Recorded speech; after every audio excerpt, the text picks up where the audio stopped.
Kitchen. இந்த வீடியோல உங்களுக்கு ஒரு சிம்பிளான ரெசிபி நான் செஞ்சு காட்ட போறேன். வெண்டைக்காய் பொரியல் எப்படி டேஸ்டா செய்யறதுன்றத பத்தி தான் இந்த வீடியோல நம்ம பார்க்க போறோம். இந்த ரெசிபி பாத்தீங்கன்னா ரொம்ப குயிக்கா பண்ணிடலாம், ஈஸியா தான் பண்ண போறோம். நம்ம நிறைய இன்கிரீடியன்ட்ஸ்லாம் உங்களுக்கு தேவைப்படாது. ரொம்ப சிம்பிளா பெர்ஃபெக்ட் கிறிஸ்பியா இந்த ரெசிபி நீங்க பண்ணலாம். இதை வந்து நீங்க பருப்பு சாதத்தோட சர்வ் பண்ணலாம், இல்லாட்டி சாம்பார் ரைஸ், லெமன் ரைஸோட கூட நீங்க டிஃபன் பாக்ஸ்க்கு கொடுத்து விடலாம். ரொம்ப டேஸ்டா இருக்கும். ஒரு 15 மினிட்ஸ்க்குள்ள குயிக்கா இந்த பொரியலை எப்படி செய்யறதுன்னு இன்னைக்கு பார்க்கலாம். தேவையான பொருள்லாம் என்னன்னு சொல்லிடுறேன். சிம்பிள் இன்க்ரீடியன்ஸ் தான் உங்களுக்கு தேவைப்படும். வெண்டைக்காய் வந்து இந்த மாதிரி நான் சின்ன சின்ன பீசஸாக கட் பண்ணி வச்சுருக்கேன். ரொம்ப பொடியாகவும் இல்லை, பெருசாகவும் இல்லாமல் மீடியம் சைஸ் பீசஸாக கட் பண்ணி ஒரு 1/2 kg வெண்டைக்காய் எடுத்திருக்கேன். அடுத்ததாக வந்து ஒரு ஆனியனை வந்து பொடியாக கட் பண்ணி எடுத்திருக்கேன்.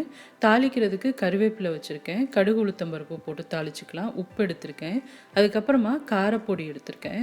இது வந்து ஆப்ஷனல் தான், நீங்கள் தேவைப்பட்ட இந்த மிளகாய் தூள் சேர்த்துக்கலாம், இல்லாட்டி பெப்பர் பவுடர் கூட நீங்கள் சேர்த்துக்கலாம். ரெண்டுமே ரொம்ப நல்ல டேஸ்ட்டாக இருக்கும். இந்த சிம்பிள் இன்க்ரீடியன்ஸை வச்சு இந்த டேஸ்ட்டான வெண்டைக்காய் பொரியல் எப்படி செய்கிறதுன்னு பார்க்கலாம். கடைசியாக போடுறதுக்கு கொஞ்சமாக துருவன தேங்காவும் நான் எடுத்திருக்கேன். இப்போ இங்கே ஒரு கடாயில் 3 டேபிள் ஸ்பூன் எண்ணெய் சேர்த்துக்கலாம். எண்ணெய் நல்லா சூடானதுக்கப்புறமா தாளிக்கிற பொருள்லாம் சேர்த்துக்கலாம். இப்போ எண்ணெய் நல்லா சூடாயிருச்சு. 1/2 டீஸ்பூன் கடுகு உளுத்தம்பருப்பும் சேர்த்துக்கிறேன். இப்போ கடுகு நல்லா பொரிஞ்சதுக்கப்புறமா கருவேப்பிலையும் வெங்காயத்தையும் சேர்த்துக்கலாம். கடுகு பொரிஞ்சிருச்சு. அடுத்ததாக வெங்காயத்தை சேர்த்துக்கலாம். கருவேப்பிலையும் சேர்த்துட்டு அதுக்கப்புறமா நம்ம கட் பண்ணி எடுத்து வச்சுருக்க வெங்காயத்தை சேர்த்துக்கலாம்.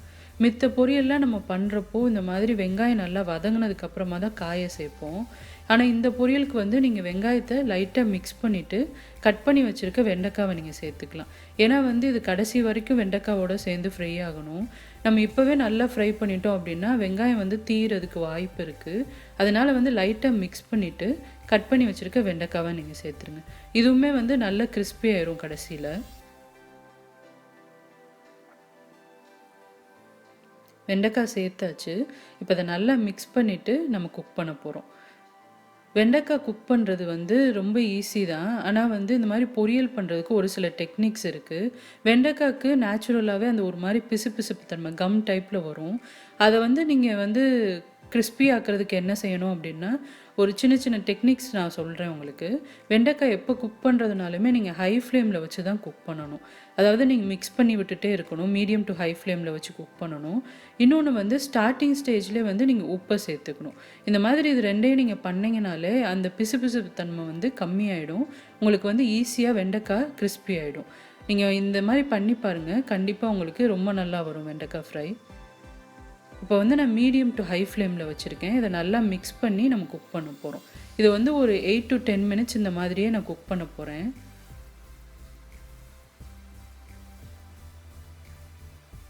இப்போ பாருங்கள், நான் நல்லா ஒரு 8 நிமிஷம் நான் குக் பண்ணியிருக்கேன். வெண்டைக்காய் வந்து அந்த பிசுபிசுப்பு தன்மைலாம் ரொம்ப இல்லை, இந்த மாதிரி நல்லா உதிரியாகவே தான் குக் ஆகிட்டுருக்கு. இந்த மாதிரி நீங்கள் செஞ்சு பாருங்கள், கண்டிப்பாக நல்லா டேஸ்ட்டாக வரும். முக்கால்வாசி இப்போ வெண்டைக்காய் குக் ஆயிடுச்சு. இன்னும் கொஞ்சம் ஃப்ரை ஆகணும். இதை நல்லா இன்னும் ஒரு 4 to 5 மினிட்ஸ் நான் ஃப்ரை பண்ணிக்க போகிறேன்.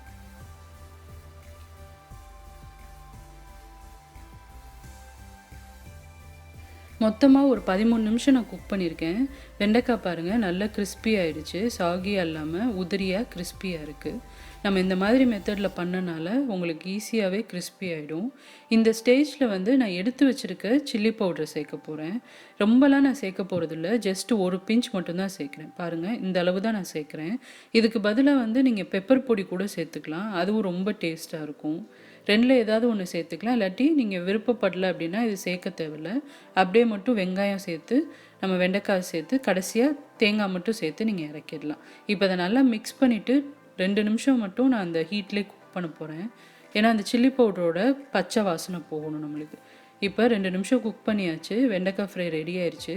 கடைசியாக 1 டேபிள் ஸ்பூன் துருவன தேங்காய் எடுத்து வச்சுருக்கேன், அதை சேர்த்துக்கலாம். அதில் நல்லா மிக்ஸ் பண்ணிவிட்டு இதை இறக்கிடலாம். இந்த ஃப்ரையை வந்து நீங்கள் சாம்பார் சாதம், பருப்பு சாதம் அதோடு சர்வ் பண்ணலாம். நல்லா டேஸ்ட்டாக இருக்கும். லெமன் ரைஸ் கூட நீங்கள் டிஃபன் பாக்ஸ் கொடுத்து விடுங்க, ரொம்ப ரொம்ப டேஸ்ட்டாக இருக்கும். ஈஸியான வெண்டைக்காய் ஃப்ரை நீங்களும் ட்ரை பண்ணி பார்த்துட்டு உங்களுக்கு எப்படி வந்துச்சு அப்படின்ற ஃபீட்பேக் அண்ட் கமெண்ட்ஸை எனக்கு போஸ்ட் பண்ணுங்கள். இந்த வீடியோ பிடிச்சிருந்தது அப்படின்னா கண்டிப்பாக லைக் பண்ணுங்கள், உங்கள் ஃப்ரெண்ட்ஸோடு ஷேர் பண்ணுங்கள். என் சேனலுக்கு இன்னும் சப்ஸ்கிரைப் பண்ணாதவங்க ப்ளீஸ் சப்ஸ்கிரைப் பண்ணுங்கள். வேறு ஒரு இன்ட்ரெஸ்டிங்கான வீடியோ இல்லாட்டி ரெசிபியோட சீக்கிரமே உங்களை நான் மீட் பண்ணுறேன். சுஜீஸ் கிச்சன், எளிய பாரம்பரிய சமையலின் தொகுப்பு.